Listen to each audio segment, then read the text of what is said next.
બધાને ભીખુભાઈ ખુમણના રામ રામ. ગયા વખતે આપણે ધમાલ ઘોડીએ કરી એ નાચ જોયો અને એની મારી પાસે પાપડ મૂકી દીધો હતો. એ પાપડ ભાંગ્યા વગરનો નાચ પૂરો થયો અને ત્યારે બધા જ ઢોલી ઠાકી ગયા હોય, હરણાયા ઠાકી ગયા હોય, એટલે એને પોરાય ખાવાની જરૂર હોય એટલે બધાએ ત્યારે એકદમ પાણી લાવે, બધાને પાણી પાય અને ડાયરો વિખાય ન જાય એટલા માટે જે યુવાન ભાઈઓ હોય એ પોતે પોતાની કવચ દેખાડે. કોઈ લાકડીનો ખેલ બતાવે તો કોઈ તરવારનો ખેલ બતાવે. પોતાને જે આવડત હોય, યુવાન ભાઈ દીકરાને જે આવડત હોય, કાઠી દરબારોના દીકરાને એવી પહેલાં પ્રેક્ટિસ પાડતા, પહેલાં એ બધી શીખતા, કારણ કે લડાઈઓ કરવાની હતી. એટલે એની માલપા કોઈ લાકડી પોતાના માથા લગીની લાકડી હોય, એ લાકડી ફેરવે અને 10 જણાને કે તમે ઘા કરો અને 10 જણાનો એક પણ ઘા વાગે નહીં એવી લાકડી ફેરવી જાણતા. તો કોઈ કોઈ તરવારથી પોતાને તરવારનો કવચ બતાવતા કે કેવી રીતે તરવાર ઘુમાડવી એને ફેરવતા. અને એવું જ અમારે વનરાજભાઈના લગ્ન અને એ વખતે અહીંયા મોરબી પાસે વાગંધ્રા નામે ગામ છે અને ત્યાંના એટલે નાગરાજસિંહ જાડેજા કરીને અહીંયા ત્યારે એને કોલસાનું કામ 50-60 એના મજૂર અને એ અહીંયા મારે ત્યાં રહેતા. અને ત્યારે એણે એ શોખ વચ્ચે તરવારની પોતાની કરામત દેખાડી હતી. એટલે એવા ત્યારે કાર્યક્રમો કરતા. અત્યારે તો એ નાગરાજસિંહ મુંબઈ છે અને ઉદ્યોગપતિ છે. ત્યાર પછી એ બધો કાર્યક્રમ શરૂ થાય અને પાછા બધા હાલતા થાય અને બીજો શોખ આવે. શોખની માલપા જાહેર થાય કે લંજુરી આવે છે. લંજુરી આવે છે એટલું કહેતા તો માણસો ચારે કોર એકદમ બે ભાગ થઈ જાય, ડાયરાના બે ભાગ થઈ જાય. ડાયરાની માલપાથી જેમ ઢોલી અને હરણાયા પણ બે બાજુના જે બજારની બે સાઈડમાં થઈ જાય, આખી બજાર ચોખ્ખી થઈ જાય, કારણ કે લંજુરી આવે છે. અને લંજુરી આવે અને હરણાઈઓના સૂર ફરી જાય, ઢોલીના તાલ ફરી જાય, કારણ કે ઢોલની માથે વીરરસનો ઢોલ મળે વાગવા, હરણાઈની માથે પણ સિંધુડા લાગી જાય અને એ ઢોલ વીરરસનો વાગવા મળે. અને આ બાજુ લંજુરી આવે. પણ કેમ આવે કે માણસો રાયડું નાખતા હોય કે એક બાજુ ખાઈ જાઓ, એક બહુ ખાઈ જાઓ, એમ વહી આવતી હોય. માથે અહવાર હોય પણ જાણે કે ઉગ્યો હોય એવો, માથે બેઠો હોય નહીં, માથે ઉગ્યો હોય એવો, અને એવો અહવાર આવે. શોખમાં આવી અને ઈશારો કરે અને ઘોડી ઝાડ થાય, પણ જાણે સીધો હોટો હોય એવી ઝાડ થઈ જાય. પૂંછડીનો ઝંડો જાણે પૃથ્વી ઉપર ઢગલો થઈ ગયો હોય એમ ઝંડો પૃથ્વી ઉપર પડ્યો હોય અને એમાં જેમ ઈશારો થાય અને આ બાજુ વીરરસનો ઢોલ વાગતો હોય અને એની માલપા જે સલાંગ મારે પણ માણસો ના જાણે કે જીવ ઊંચા થઈ જાય. હું અને કંઈક માણસોને એમ થાય કે માથેથી હવાર આગળ પડી જાય અને એવો ઠેકડો મારે એટલે 15 હાથને માથે ઉતરે, 15 હાથનો ઠેકડો મારી જાય. પણ આ માણસોને એમ થાય કે આ આગળ હવાર પડી ગયો છે, પડી જાય, પણ આ તો લંજુરીનો જે હવાર છે એ થોડો પડે.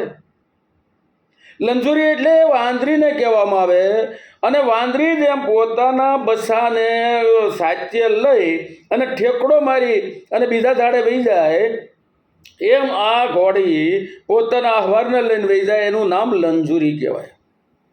પહેલાં એવું લંજુરીયું પણ ઘોડિયું હતી અને ત્યાર પછી ડાયરો આગળ હાલે.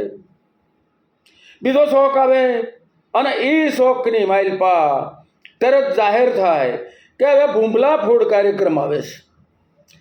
ભૂંભલા ફોડ કાર્યક્રમની જે વાત સાંભળે તો આખો ડાયરો રાજી થઈ જાય, ગામના માણસો બધા રાજી થઈ જાય કે આ ભૂંભલા કાર્યક્રમ આવ્યો.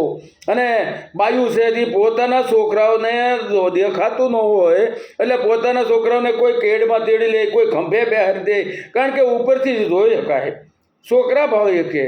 અને બધાને જોવા માટે એકદમ જ્યારે કોરથી માણસ ભેગું થઈ જાય.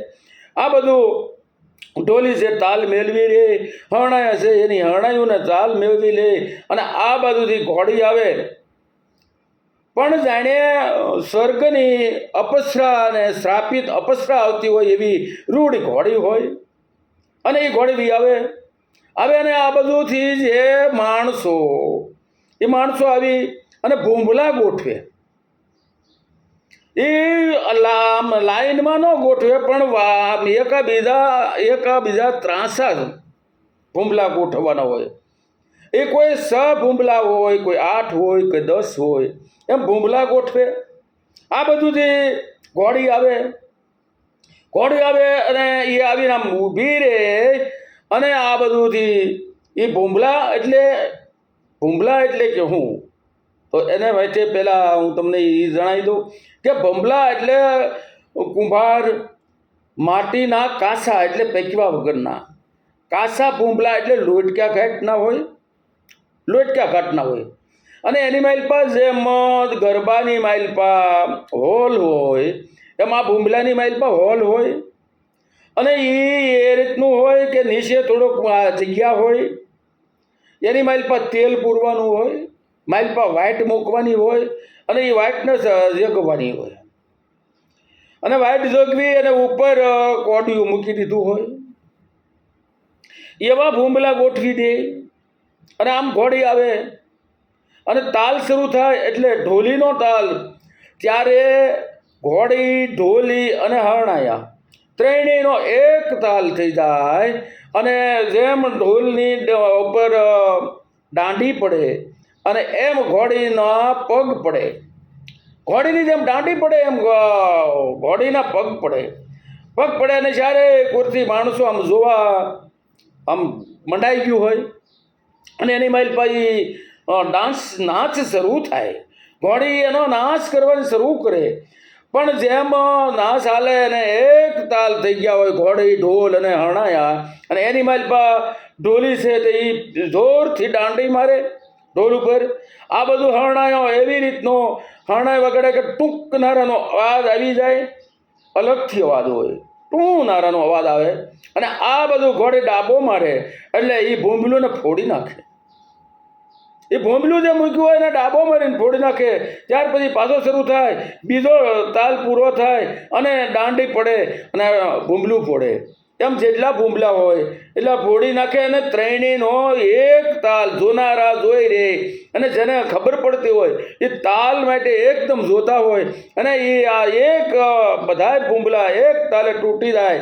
અને ત્યારે માલપા બક્ષિસ દેવાવાળાને કોઈ માણસો પોતાના આમ પૈસા ઉડાડવા મળે, કોઈ પોતાના ફેંટા નાખી દે, કોઈ પૈયા નાખી દે. અને કોઈ આમ અગાસ્યું ઉપર તેની અગાસ્યું નથી પણ અટારીઓથી કે ક્યાંય કોઈથી પૈસાના આમ વરસાદ થવા મળે. અને એવી રીતે આમ ફૂલેકું યોજાતું હોય. અને આજના ફૂલેકાની વાત કરીએ તો આજ આપણને દુઃખ સાથે કહેવું પડે અમુક એવા માણસો છે કે જે ડાયરાની ઉપર ઘોડી નાખે, કોઈ બેન્ડ વાજા કે ઢોલી ઉપર ઘોડી નાખે, કોઈ જોતા હોય માણસો એની ઉપર ઘોડી નાખે. અને હદ તો ન્યા ફાટી જાય કે બાયુના ઘેરા ઉપર હોટે નાખે. અને તઈ કહેવાનું મન થઈ જાય કે હઠે આ ક્ષત્રિયનો હોય, આ કાઠીનો હોય. આ તો એની પાસે તમારે જે શબ્દ લગાડવો હોય એ લગાડી દેજો. હું તો એટલું જ કહું કે આ તો હવે એની પાછળ તમારે શબ્દ લગાડવાના છે. આવા માણસોને જોઈ તો આપણને બહુ દુઃખ થાય. અને આવી રીતે તેથી ફૂલેકા નીકળતા, ફૂલેકું જાય અને જાનને ઉઘલાવી દીધેલી હોય એટલે વરરાજાને બીજે ઘીરે રાત રોકાવાનું હોય અને સવારે જાન જોડવાની હોય.